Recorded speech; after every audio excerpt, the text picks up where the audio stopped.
السلام عليكم ورحمة الله وبركاته. أهلا وسهلا بكم الأعضاء الكرام. درسنا اليوم من برهان اللهفان مثلث الغزالي مقدم من الشيخ طاووس أبو مازن.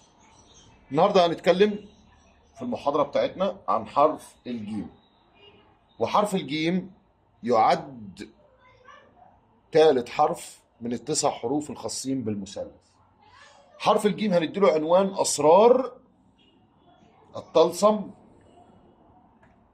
الأعظم. ليه أسرار الطلسم الأعظم؟ لأن من أعظم شيء من وراء علم الحرف أو من وراء العلوم دي إنك توصل لعالم الجان، واللي أعظم من عالم الجان اللي خلق الجان. ومسمى الجان في القرآن هو سورة الجن. سورة الجن. لو جينا بحساب الجمل وقلنا إن الجيم بتساوي 3 فالنون بتساوي 50 فالناتج يبقى 53. هتقول لي نعم. هقول لك كلمة الجيم لو كتبتها زي ما هي كده لفظيا وجيت نحسبها، الميم هتساوي 40 والياء ب10 والجيم ب3 فيدينا ناتج 53. فهل هي صدفة؟ هي مش صدفة. فإذا حرف الجيم دايما بنلاقيه في العلوم السفلية يخص إبليس. يخص إبليس لأن في أسرار طويلة عريضة حرف الجيم. لكن خلونا نرسم مثلث الغزالي ونفهم منه معلومة مهمة، وفين الحرف ده ونقدر نتحرك بيه ازاي.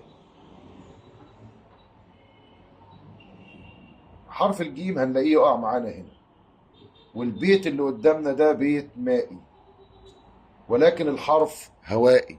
ممكن نبدل البيت ونخليه هوائي والبيت يكون هوائي والحرف هوائي، لأن حرف الجيم معروف إن هو حرف الهواء. حرف الهواء. في عندنا 4 أملاك بيخرجوا من حرف الجيم.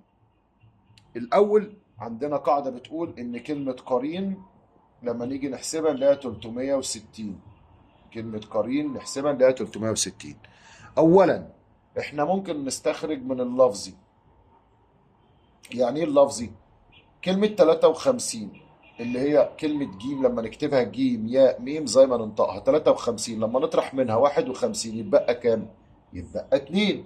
الاتنين دي يعني ايه؟ يعني باء. الباء دي نحطها كده ونضيف معاها 2 ياء يبقى ايه؟ ده بنسميه الملائكي. بنسميه الملائكي. طيب النوراني فين؟ النوراني لو احنا ال 53 طرحنا منها 41. 41. أعيد تاني 41. 53 لو طرحناه من 41 من ال 53 يتبقى معانا كام؟ هيتبقى 11. هيتبقى كام؟ هيتبقى 12. هيتبقى 12. ال 12 بتاعتنا دي هنستنطقها ازاي؟ هنستنطق الأكبر على الأصغر، يعني العشرة بتتسمى ياء والاتنين باء والألف أهي كده مثلا بياء واحدة بس أهي يبائيل، أو بنلاقي نطق تاني اسمه بيائيل هكذا، أو بنلاقي نطق تاني اسمه يبايال يبيال هكذا يبيال. ليه أنا بحط الثلاث نطق ده قدامك أو الثلاث استنطاقات؟ هقول لكم ليه. لأن احنا ممكن نلاقي إيل دي مكتوبة كده أو يال هكذا أو أيل هكذا أو يال هكذا زي ما احنا كاتبينها كده بنلاقي كده يال أيل، وممكن نلاقي يلأ هكذا. ممكن نلاقي استنطاقات كده، فده بيبقى مستنطق من علم الأوفاق. علم الأوفاق. علم الأوفاق. طيب 53 لو احنا قسمناها النص تبقى كام؟ ال 50 25. نص التلاتة 2 و25 يبقى 27. هنستنطق الكبير على الأصغر يبقى ال 20 بتساوي كاف والواو بزال يبقى كازوشن هكذا. أو نعكس الكبير على الصغير يبقى زكوشن هكذا. مين زكوشن؟ كلمة زكوشن دي يعني الواو شين بنسميه استنطاق للعون. استنطاق للعون.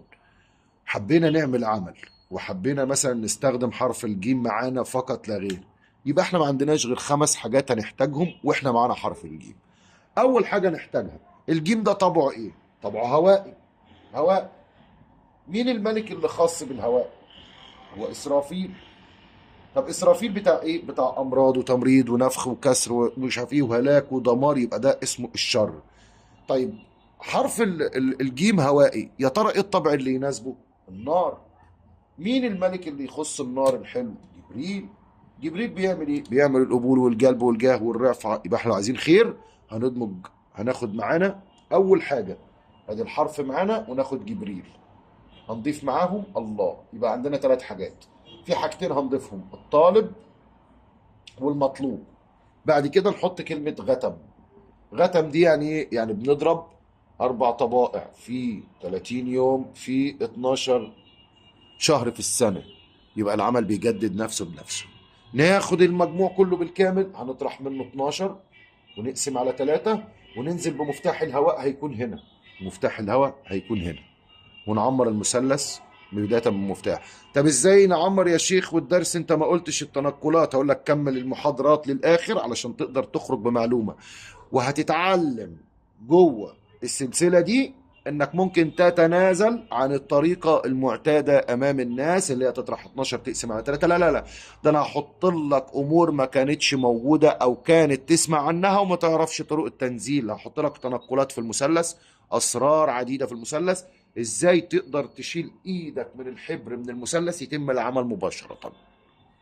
هوصلكم في السلسلة دي لغاية مراحل الترتيب والتهذيب والمواصلة لغاية النتيجة. انتهينا، ننتقل إلى المحاضرة الأخرى، وإلى اللقاء.